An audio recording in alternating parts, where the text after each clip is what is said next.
বন্ধুরা, good morning সবাইকে। তো তারাপীঠে আজকে আমাদের লাস্ট দিন, মানে যে প্রোগ্রাম ছিল কীর্তন সমস্ত কিছু। তো আজকে একটু ফাংশন আছে, আর কালকে আমরা ভোরের ট্রেনেই বাড়ি চলে যাব।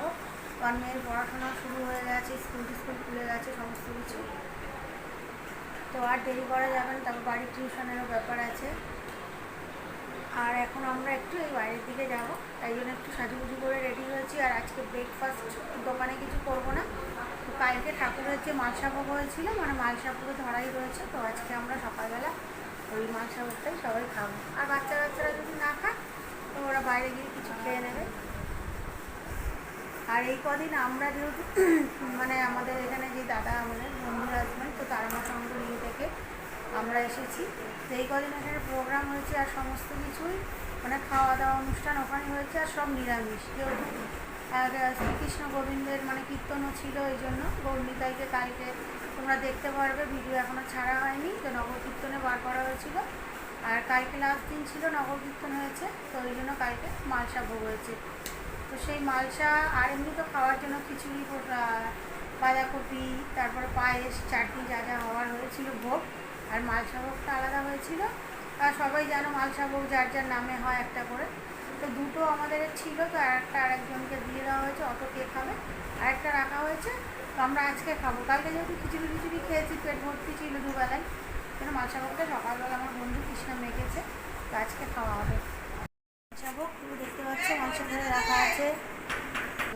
আর এই যে আমাদের কৃষ্ণা বাইরে গেছিলো, প্রসাদ তো সকালবেলা মেখে রেখেছে, বললাম মালসা ভোগটা। এই যে এখন ঘুরু করছে। গোপালের চিরা সকালবেলা খিদে পেয়েছে, কিছু খাই সকাল থেকে এখনো কিছু খাওয়া হয়নি, তো একজন স্নান করে বেরোচ্ছে। আর এটা সকালবেলা আমাদের গোপুসোনাদের ভোগ দেওয়া হয়েছিল, এটা হচ্ছে সেই চিড়ে প্রসাদ। মিশ্রি নকুনদানা সব মিক্সড আছে। তো চলো একটু করে প্রসাদ খাই, আর বাইরে গিয়ে আবার দেখা হবে।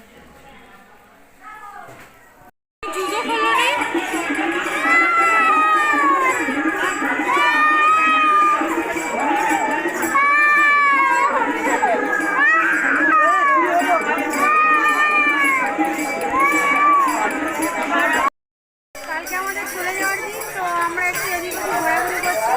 আর এখন মায়ের যেটা চরণ, মানে মার আদি মন্দির যেটা চরণ, ওখানে এসে আমরা একটু বসে আর এদিকে ফটো ব্যস্ত দিচ্ছে।